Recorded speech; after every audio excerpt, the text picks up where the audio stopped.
difference.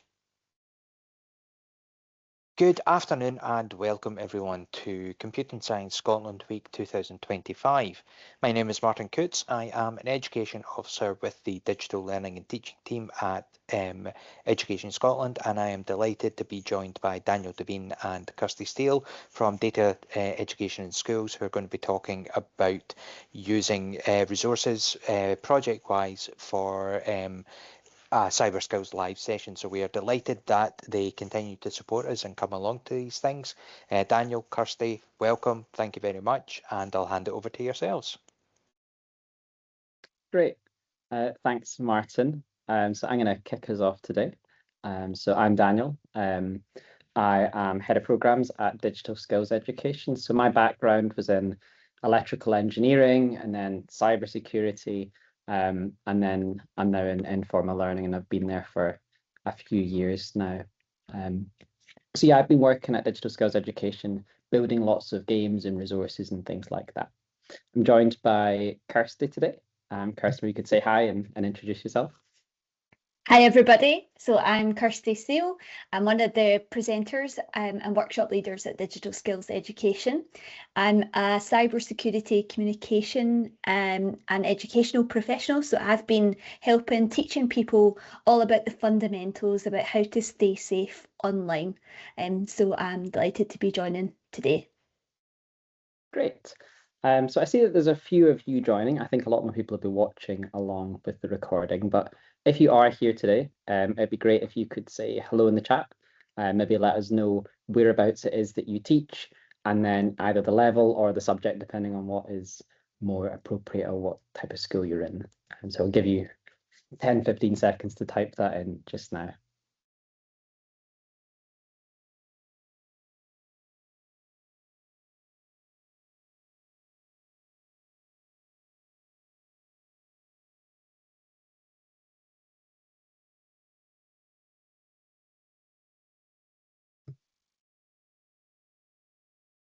Hi, Julie. So you're teaching in Shetland, and P5 to 7 are the age group you work with. Brilliant, that's good to know.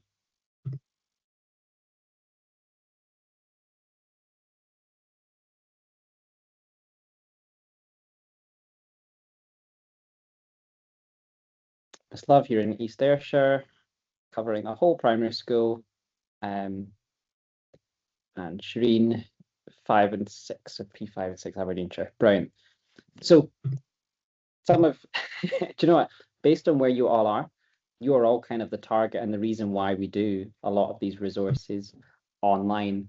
I'll get into who we are, but basically Cyber Skills Live is a project that we started working on in 2017, 2018, and we'd been tasked by, it was Skills Development Scotland at the time, to create a classroom resource, and we wanted to reach, I think it was 400 pupils, but with the budget that we had and with the topic we wanted to cover, we knew that we couldn't do that many in person. We thought, okay, let's try doing something online and let's try and reach areas that were far away from where we were. We were on the Central Belt, and some of those resources that we made aimed at 400 people have now had about 200,000 plays and are still going on strong. So you are going to be able to make use of all of the stuff that we've got. So to talk a little bit about who we are, Digital Skills Education. We are a technology education company, and we think the best way to bridge the digital skills gap is by making learning digital skills an engaging, a fun, and a social experience. So to do that, we create educational resources, we design workshops, we build video games, and we host online lessons. And we help people learn those skills through interactive learning experiences. So I'm going to give you a brief overview of some of our most popular activities that are aimed at school level. So we work with all different ages. I tend to work with young people in schools. Kirsty, your audience is slightly different. Maybe you could let people know that you do. Yeah, so obviously we have the young people from Daniel's side. I'm at the opposite end of the schedule, where I usually help a lot of community groups. So I'm really helping older adults on how to stay safe online and watching out for those sort of phishing scams and being able to know ways that they can protect themselves online. So I go out to different community groups, third sector organisations, and it's usually older adults. And I would say, Daniel, the oldest I've had in my lessons has been a 99-year-old. So we really reach all age groups, I think, in our team. We're a bit like a Lego kit. If it's age like 4, mine ends up to 99 Yeah. at years. But we're going to focus on the school content today. So we're talking Yeah. about Cyber Skills Live. Cyber Skills Live is our free to access website, which is full of different resources that you can use in your classrooms or that pupils can use in their own time as well. So what we've got is we have got 23 award-winning practical activities that you can access anytime, and they're all inspired by real-life tech jobs. So the idea is that by going onto our website, playing one of our games, your pupils are going to get the chance to experience different exciting technology roles. You know, like what would it be like to be an ethical hacker? Or what tools would you use as a software developer? Or how could a renewable scientist use data to combat climate change? So they're all contextualized uses of the types of stuff that they might learn in a computing classroom at high school, but we're breaking it down to a level that's suitable from probably about P5, 6 upwards. Some of them are a bit more mature, but some of them you can do at such a young age because it's more about, you know, the tech is a means to an end rather than hitting all the learning outcomes. So yeah, it gives your pupils a taste of these exciting jobs in under 30 minutes. That's the ones that take the longest. And you can play them anytime on our website, which is cyberskillslive.com. And we'll give you that link towards the end of the session in the chat too. So our user base is primarily young people, as you'd expect. And those young people generally come to us through computing teachers, if it's at high school, or primary teachers like yourselves. We've also got a few other learning providers dotted around that make use of our resources too. So sometimes we see random college classes or youth groups and things like that taking part as well. We're all based in Scotland. We made the website with funding from Skills Development Scotland originally. We work with different organisations now, but our audience is spreading beyond Scotland, and I'll show you the map in just a second. We're really happy with how many people we get playing our activities. Some of them are made as a one-off, and we thought they would get played 400 times. We're now getting around 20,000 players per month on our website, which is brilliant. It means we have to keep topping up the server balance, but you know, over 500,000 learners have been and played our activities, which we're really happy with because these are activities that, you know, there aren't that many other websites that cover the exact same topics in the same way. So we're really happy that so many young people are having a chance to get a flavour of some of these different, interesting, exciting careers in tech. This is one of my favourite maps. This is basically showing where we've had people finish our activities. So it's not just page hits, it's actually people starting, working through and completing activities. And the hotspots are, as you'd expect, mostly in English-speaking places, you know, US, Canada, Australia. And we've got some pockets in South Africa and New Zealand as well. But we are seeing more and more places pop up, and they really do appear as like pockets. There definitely must be teachers sharing them on WhatsApp groups. There was a period last year where there was one school appeared in Houston, and then 2 weeks later, we had a whole selection around that area. And then about a month later, we had a pocket near Dallas. So again, there must be people spreading, and it's all word of mouth. We don't do any promotion or marketing. South Wales is also a very popular area to use our activities. So I'm going to show you some interesting stats, or at least they're interesting to me. I'm not normally a fan of league tables, but I thought I would compile a top 10 list of how many engagements we've had from schools, and then I'll do the same with the local authorities. So these schools here are the 10 schools which in the last year, or this academic year, well, no, in the last year, have used our activities. So Bridge of Dawn in Aberdeen City have used our website the most. There have been 3,742 completions on our activities from that school, which is a huge number. I know that they use it quite a lot, but maybe you know teachers at some of these schools that might be friends or colleagues that are already familiar with our resources. So yeah, some schools do make heavy use of them. These are our top 10 local authorities, so Glasgow being at the top. However, Glasgow is obviously a huge local authority, and this maybe doesn't quite tell the whole story. So I have normalized the data, as is good practice. So these are actually the plays per 1,000 of the population based in these local authorities. So Aberdeen City is the local authority on top, but we've also got lots of people using it in Stirling, West Lothian, East Wren, and South Lanarkshire. But yeah, so we get a really good spread of teachers using our activities from across the country, and they have been used in every local authority.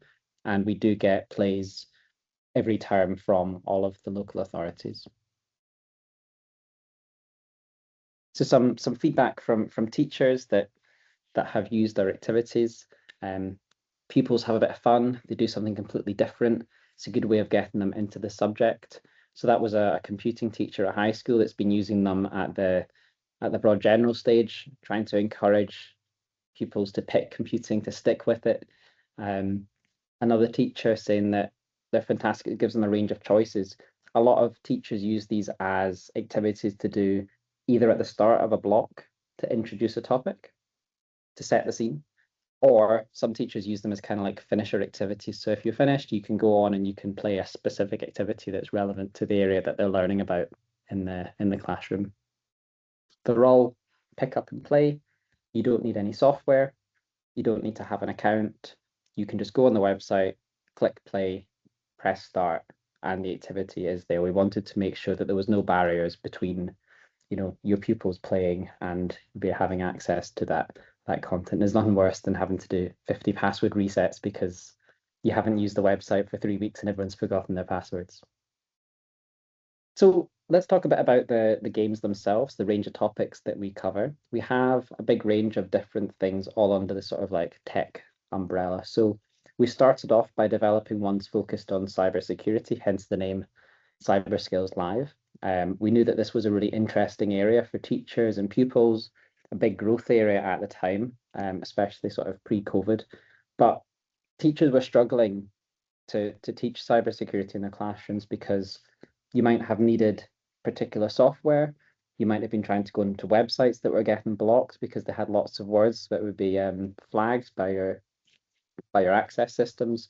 So what we did was we built some standalone games that would give you the experience of using those tools, but they're all simulated as part of the game in your web browser. So it really lowers the barriers to be able to teach things like cybersecurity. From there, we branched out, we expanded what we did. We then started looking at data skills, so understanding how you can collect, how you can analyze it, how you can interpret, and also just generally work with data. So we've got a selection of activities all about data science, and those were developed mostly in partnership with the University of Edinburgh. More recently, we've been looking at ethical issues in tech, which is somewhat inspired by the rise of AI in the last few years.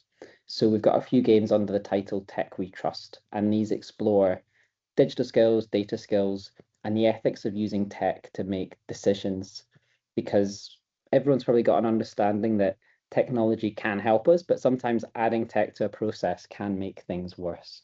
So one of those activities is about challenging learners to build a fair and an unbiased algorithm, which is very difficult. And that's what the activity lets them discover themselves. Right now, we're working on a project around responsible and ethical uses of AI and machine learning algorithms, and that'll be there in the future. So we have 23 activities. I'm not going to talk about 23 activities just now, but I will talk about our 5 most popular, and then I'll talk about a few other resources on the website, and then we're going to do a bit of a play along. Me and Kirsty are going to play through How to Rob a Bank together, and we'll explain how you can use it to get started, to give you some confidence that it's easier than it looks. So there's lots to play through, and rather than me picking my favorites. We're going to give you a rundown based on the number of plays that they've had. So Defend the Rhino with AI is in our top 5. We worked with the Data Education and Schools team at Edinburgh to create some of our most popular activities, and that includes this one. So in Defend the Rhino, learners use data skills to analyze some CCTV data that's been captured from across a South African national park. Once they've collected that data, they create their own machine learning model to try and train it to recognize images of poachers and then work together to stop those poachers hurting the rhinos in that park. And this is based on a real life case study where conservationists and technologists in South Africa are using AI, machine learning, machine vision, and Internet of Things to try and save endangered wildlife. So it's a really interesting and fun activity. So here's some pictures from when we've run this one as a live lesson. So we haven't mentioned the fact that you can play these live too. They all work as standalones that you can play anytime, but sometimes we run live lessons where we get hundreds of pupils taking part, sometimes hundreds of schools taking part at the same time. And we will be live on YouTube and you can tune in, everyone plays at the same time. We can see people's answers as they type in. We can see where they are. We can give them shout outs based on their progress. And we create like a really exciting, dynamic environment for these young people to play the activities. Kirsty, you've presented a few times on these live lessons. I think they're a lot of fun. Would you? Yeah, Would yeah. you agree? So yeah, definitely. I've done a few of the live lessons where we're able to present and do it to the classes. It's interesting for us because we can get that live reaction from the pupils playing along. So they'll submit some answers and we can read them and, you know, give them the shout outs in the classroom. And I feel like for the pupil side of things, they feel like they're part of something bigger than just what's happening in their classroom because they know that hundreds of other pupils are playing along with them, which is, you know, so exciting for them to be able to, you know, take part on something bigger. But I really love the live lessons. We always have a good time on the screen, and yeah, we've seen, you know, teachers' feedback from us doing the ones in the classroom where, you know, they will write back to us or they'll maybe show us some videos of the actual pupils like cheering or screaming along, that's how lively they can become, these lessons. Because what I really enjoy about the Cyber Skills Live stuff is so story led. So there, every sort of activity and every game has a real kind of story that you go along and you play along. So although you're learning about the tech, actually it's open to everybody where, you know, you can just follow along with the story of, like, you know, saving these rhinos from, you know, getting poached. I mean, it really captures the attention of the classroom. So I love it.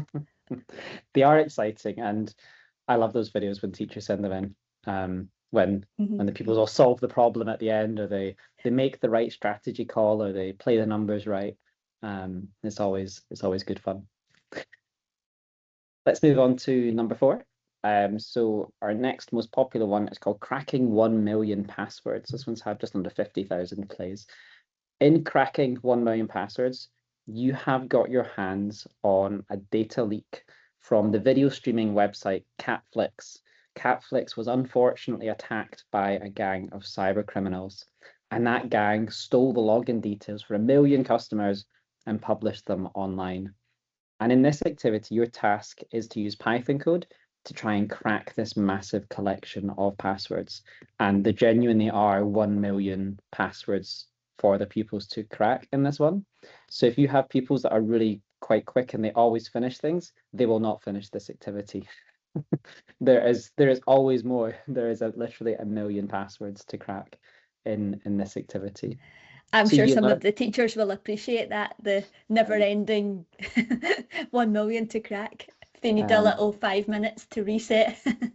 Yes, so this one is, I would say, it combines programming and cybersecurity, but you don't need to have done any Python to be able to do it. We give you the code. It's a case of editing it together and making tweaks to it, and it builds up step by step. And whenever you move on to the next step, it gives you working code for the previous one. So you're not going to get stuck as you do it. But yeah, this one uses, sifting through a data breach to try and teach people about what makes a good password, because there's always some practical day-to-day advice peppered in these activities too, as well as the big challenge and the big story like Kirsty was talking about. Number 3, how to solve a murder. This one's had just under 100,000 plays. So in policing, collecting evidence at a crime scene is more than just dusting for fingerprints or searching for strands of hair.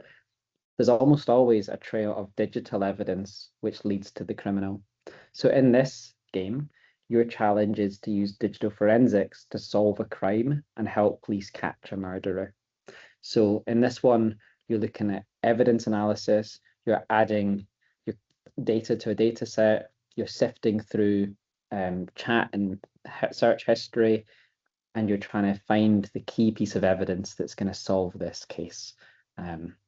This one here, I would say, is one that is suitable for younger players. It's quite a straightforward one, and it's quite railroaded. Number 2, how to steal a pizza. I would say this is one of my favourites, Daniel. Yeah, this is a good one.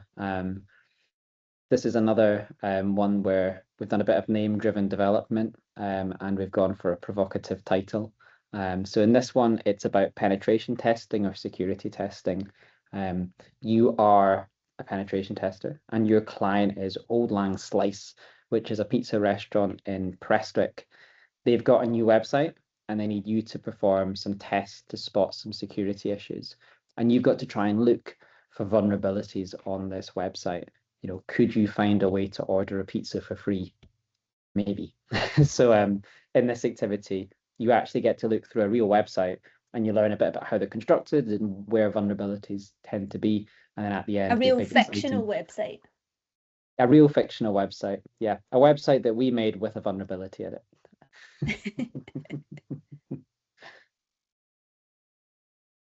So how to steal a pizza is a really popular one. And again, that's a good one. If you're primary level, I would suggest this one's quite good if you do it together as a whole class.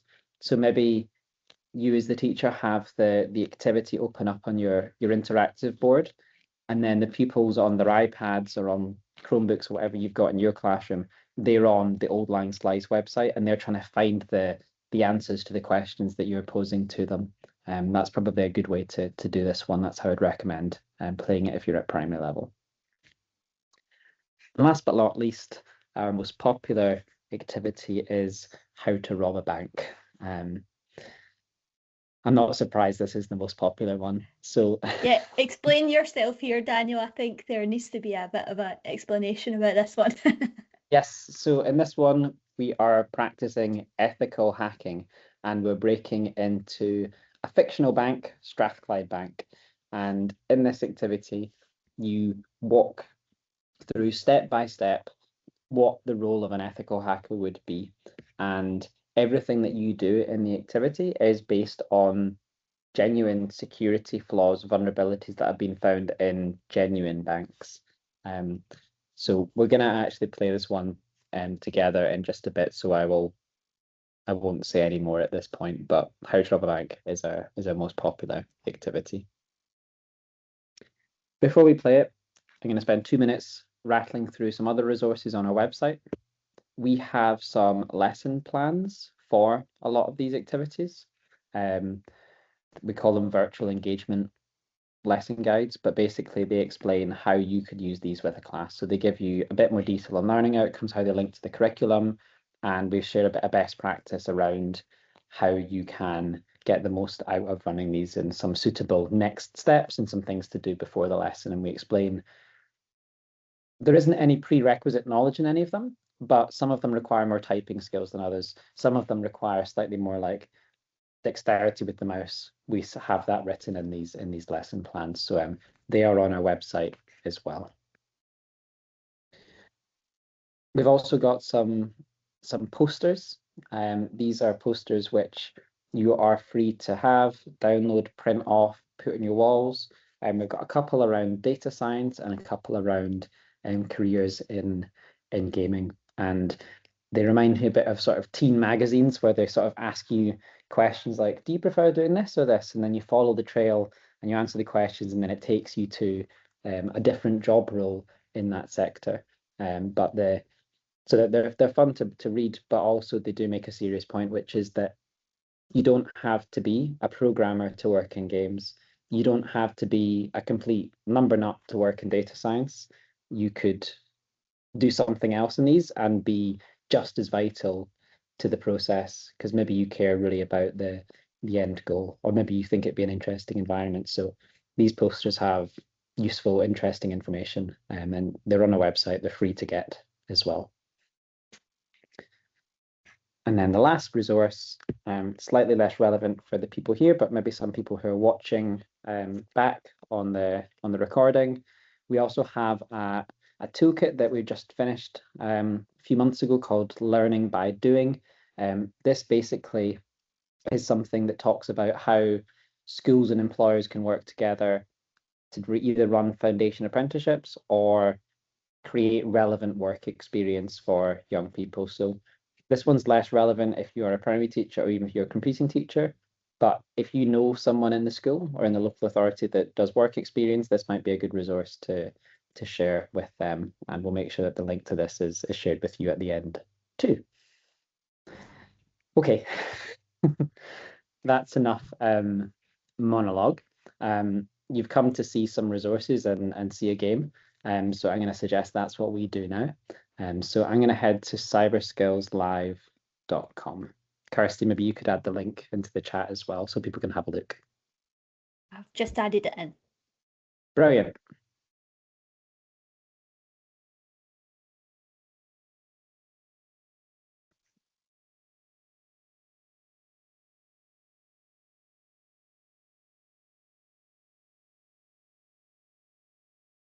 Okay, can you see the Cyberskills Live website, Kirsty? I can, yep. Excellent. Looks good. So this is the homepage to our website, cyberskillslive.com. All of the games sit on the homepage and they are in different categories. So we've got the cybersecurity games and we've got the data science games. We've got all of them. We've got some ethics ones in there as well. And for each of the activities, we have some basic information about them. So like, what are you doing or what are you learning? What's the kind of topic? So this one is coding in Python. This one's about security operations. This one's cryptography. We've got a time rating, and then we've got a number of stars. The stars is like the difficulty level. So it's not about how much you already know. It's more about how much you have to kind of read and absorb the instructions to be able to get to the end. So some of them require you to kind of remember a bit more or manipulate some more things on screen or play around with some more data. So again, if you're primary school teachers, I would look for the ones that have 1 star to start off with. Doesn't mean your pupils couldn't do one of the ones with more, but I would recommend starting off with the shorter, simpler ones. And if you're interested as well, we've got some extra detail about all of these as well if you hit the more button. So this one, for example, requires you to have a keyboard on your device. So if you use an iPads, you'd want to put them in your keyboard cases if you were playing that activity. Kirsty, is there anything else on this website that you'd like me to point out before we go into the activity? I know you've been adding some content recently. Yeah, I have been under the resources, Daniel. Even if you just show the drop down, that's where a lot of our things are. So like the posters are under the resources for teachers and the top link here. So if you scroll down, you'll see where you can get your poster and fill in your details for that.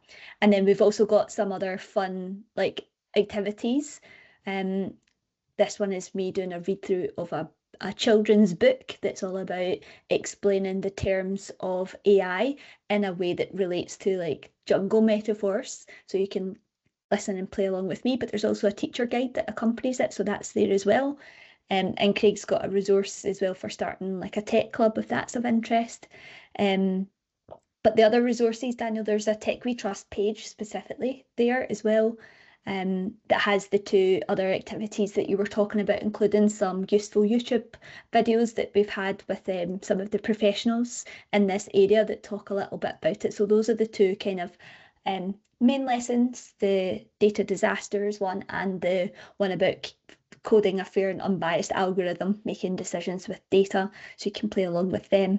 And then just underneath it, I think there's a few of the videos along. So again, there's different YouTube videos of people that have worked in this sort of field that you can sort of play in and learn from. So Craig and Daniel had conversations with people. So Coding a Fairness in Social Media is by Brian. He works at Instagram. So we have some really interesting like meet the expert videos and things that we also have on our website that might be of interest for you to play along or just watch along and listen to somebody that's working in that area.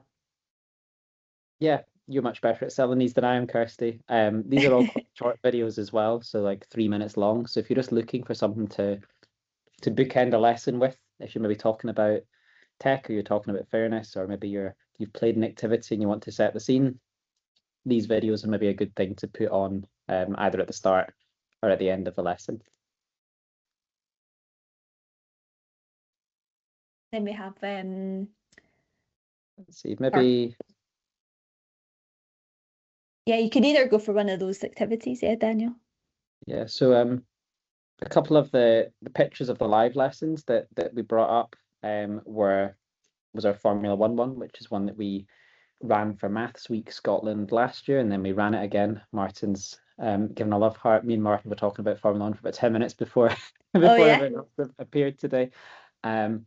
So this lesson here is it's a data lesson, and it's about learning about how statistics, maths, probabilities play a really key role in sports, but in particular in Formula 1. So all the pupils join our fractal racing team and they have to make decisions.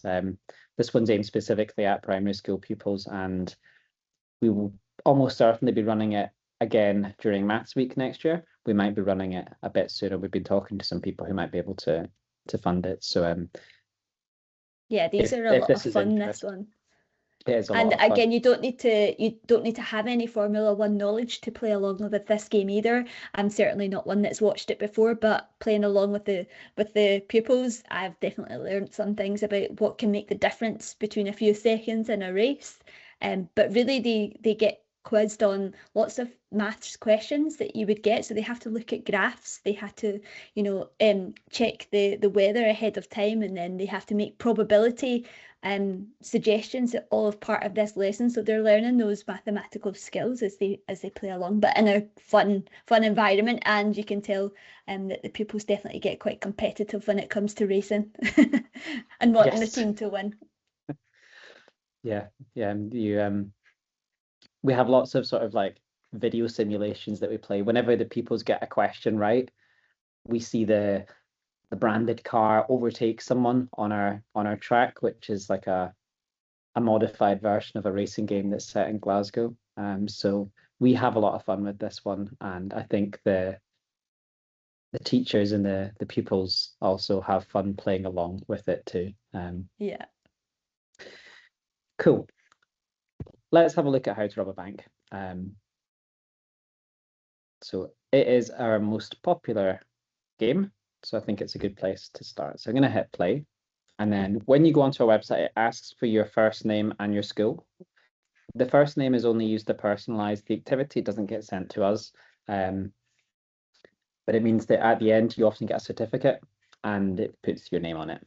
So I'm going to put Daniel, and then I'm going to put in a fake school that doesn't exist, so I don't mess with their statistics. But every single school in Scotland, all the way through, is in the system. So say you were at the Lithgow Bridge Primary, there it is there. They're all there. But yeah, let me put in a fake one. Cool. And we'll say that we're a pupil today. So this is what the activity looks like. You have a set of instructions on the left-hand side, and the right-hand side of the screen is a terminal, a way of interacting with the computer. And basically, you follow the instructions and you type commands into the terminal, and it walks you through robbing a bank, basically. So I'll read out the first step, and then maybe Kirsty, you could talk through the next one, and we'll just kind of bounce back and forth. Yeah. Feel free to open this up on your own computers and play along at the same time. But if you'd rather watch, then that's fine too. And if you have any questions, pop it your hand or put a message in the chat, and we'll be able to help and troubleshoot. So I was going to say that the terminal that you're talking about here on the right hand side, that's just a way of you interacting with the computer, isn't it? Like that's what cybersecurity professionals would use, this type of thing. Yes, so the terminal is another way of interacting with a computer system. So we're used to having apps where you have big icons that you either click on or you touch with your finger. Terminal applications, you type in the command and you press enter, and then the computer does whatever it is that you've typed in. It's generally a cheaper way to make software because it means you don't have to design an interface for it. And things that are a bit more obscure tend to be terminal only. And a lot of cybersecurity apps might only be used by a few thousand people rather than millions of people. So a lot of those have a terminal interface. Doesn't mean that it's more complicated, but it is a bit more intimidating. But hopefully through playing the activity, we build the commands up slowly and you get a feel for how it works. So step one is saying you can use the ping command to test a network connection. If you ping the address of a computer that is switched on and connected to the network, it will reply. Let's start by pinging a computer server that we know is connected to the internet. So basically we're checking, are we online? Are we connected to the internet? Now I can't type when we're doing a demo, so I'm going to copy and paste everything today. I know I mean, again, professionals would also copy and paste if there's commands there. They wouldn't necessarily type it. No, they would. Why make it difficult? Errors and make it difficult, exactly. So yes, we have checked that we're online. What we do next, Kirsty? So you sent a ping to the Google server and the messages on the terminal, and it says 64 bytes from blah, blah, blah. And so that's the message sent back to us telling us that it's online. Okay, so you use ping again to see if the server from the Strathclyde Bank is online. So if you type in the code and press enter, because that is our fictional bank that we want to basically try and rob later. So let's check that it's online. Mm-hmm.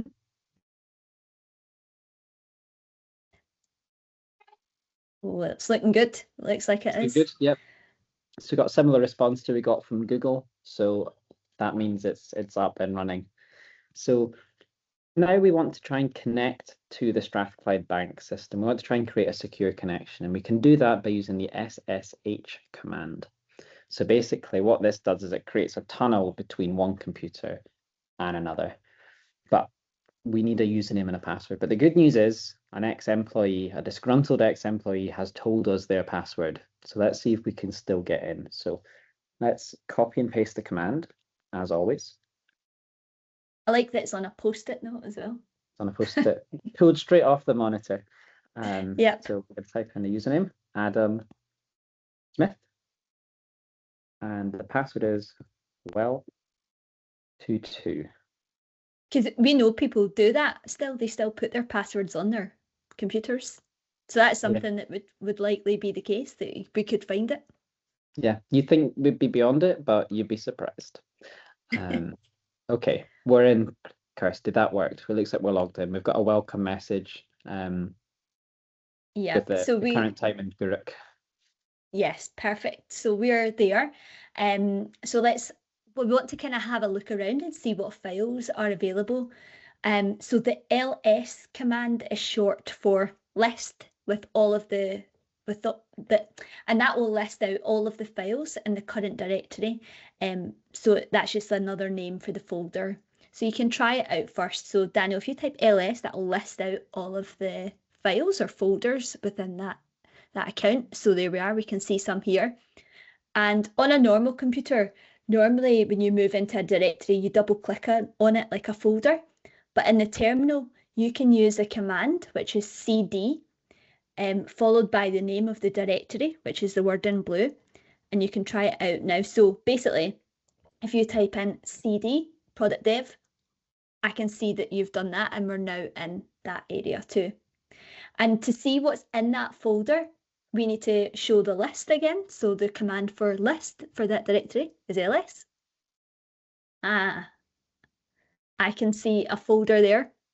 There's a product that they're working on, and the text in this file is called project_pizzabank.txt.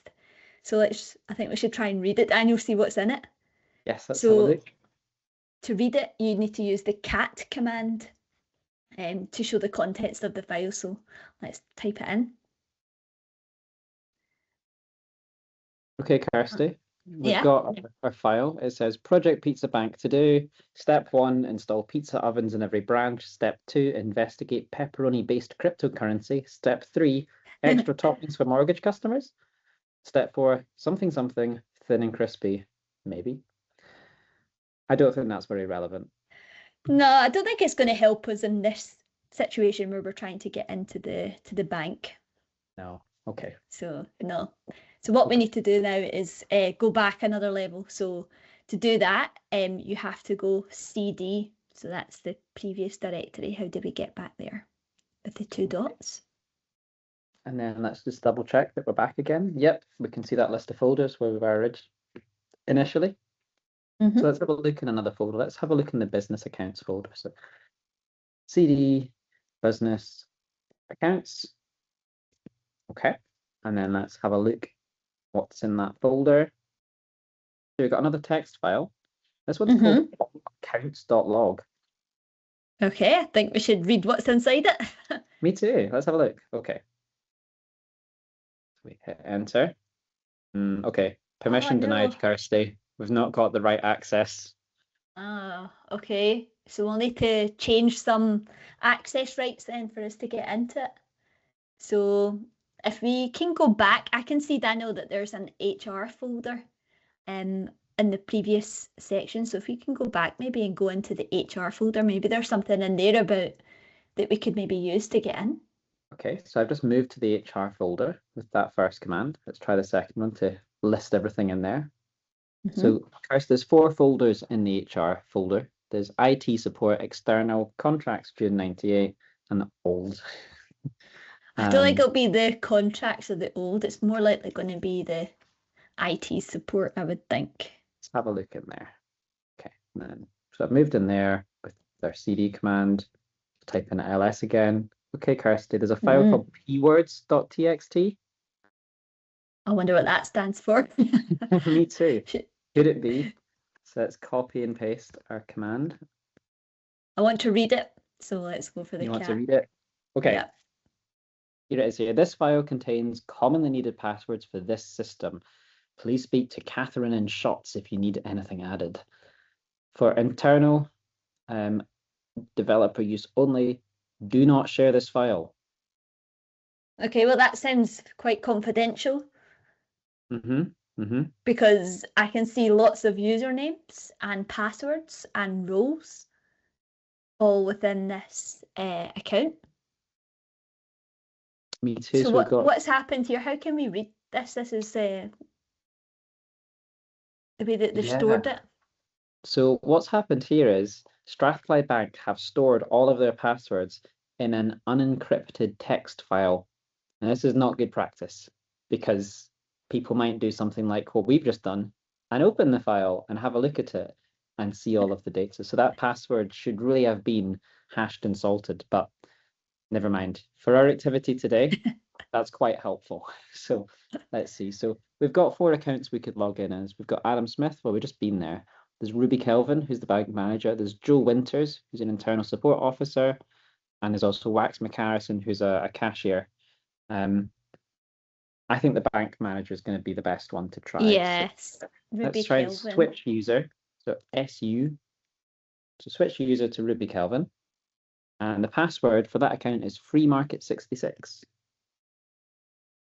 Type that in, hit enter, and Kirsty, we're in. Oh, we look like we're in as Ruby Kelvin now, the bank manager. Yes. So I wonder they'll probably have a lot more access to things, I would imagine, as a bank manager. So should we see what's in their Yeah. account folders? So let's move back to that business accounts folder. There we go. Copy that command, and then let's copy the other one, which then lets us try and open that all accounts file. This is the one that we couldn't get into before. This is the one that we had Yes, permission we had the denied. So denied. let's see if the bank manager has permission. Oh, Kirsty, look. Oh my goodness, Daniel. I don't know how I feel about this, but that's all of the account details of all of the customers Yeah, and we of can the see bank. we can see their account numbers, we can see their passwords. Kirsty, we can even see their balances. Megan Kennedy has Wow. almost £1 million Yep. in our account. That is a lot of money. That is a lot. Yes. So Yeah. we wanted to see if we could rob a bank. And if you are an ethical hacker, you may as well run it to the end. So let's see if we can actually transfer some money to a safe account. So what we're going to do is we're going to go onto the Strathclyde Bank website. I'm going to try and log in as one of these customers and see if we can transfer money out of it. So let's maybe go for this one at the bottom, Isabella Jones. So we need Not going for the big amount. We could go for the big amount. Let's see. Where was the big amount? What was their name? It was I would Megan be going for the million. If you're going to steal it, you may as well go all in. Yeah. Okay. Okay, Kirsty. Yeah. So that's my unethical hacker head on. So Megan Kennedy's account number is 869176. 869176. 176, and I copied her password already. So this is the login page for Strathclyde Bank. They make your money taste lovely. Log in. Okay, Kirsty, we're in. We're logged in as Megan Kennedy. Right. Okay. Okay. Martin saying I'm a bad influence of us two, Daniel, and I would agree. I think it's cyclical in this organization. Yeah. Okay, so we want to transfer the money into our secret bank account. So I'm going to copy and paste the sort code. There we go. And then the account number.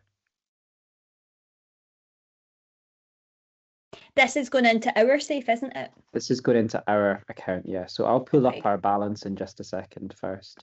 Our reference, what should we make the payment reference, Kirsty? Oh, do we want a hacker name? Because we don't really want to let them know. Good idea. Let's put a hacker name in. Now I'm on it. Death. Okay.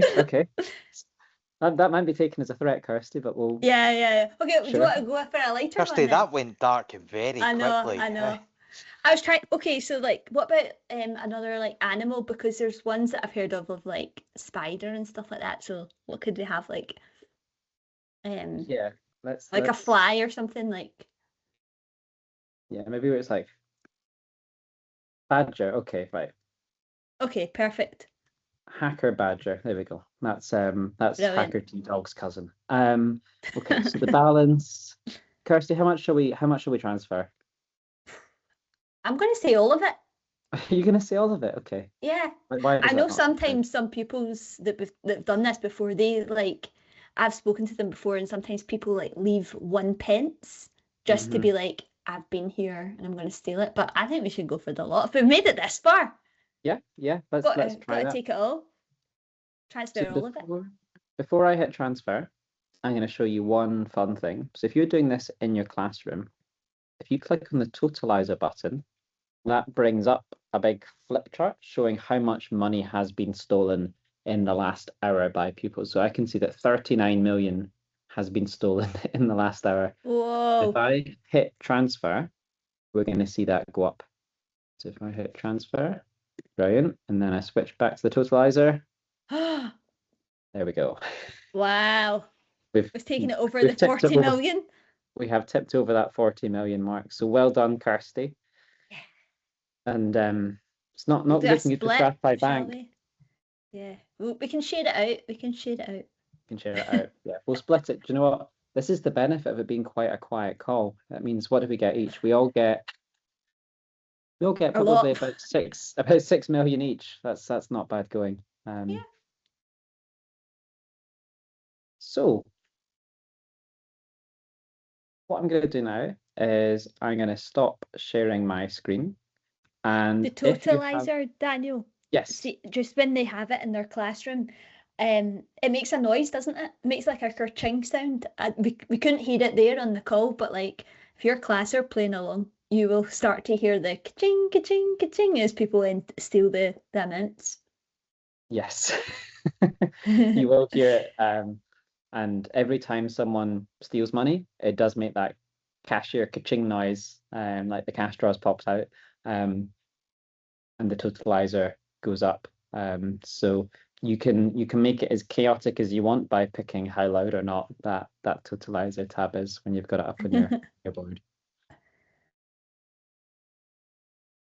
So I'm going to stop sharing just now. If you have any questions about that game or about any of the other games on our website, or any questions about our live lessons, things that we've got planned, now is the best time to ask us while we are both here. We'll also fetch the link to join our mailing list. So if you would like to be kept up to date with either new lessons or new resources or even live lesson events, there will definitely be more live lesson events coming up this year. The best way to find out about that is to be on our mailing list. So I'm just going to copy and paste that link into the channel now.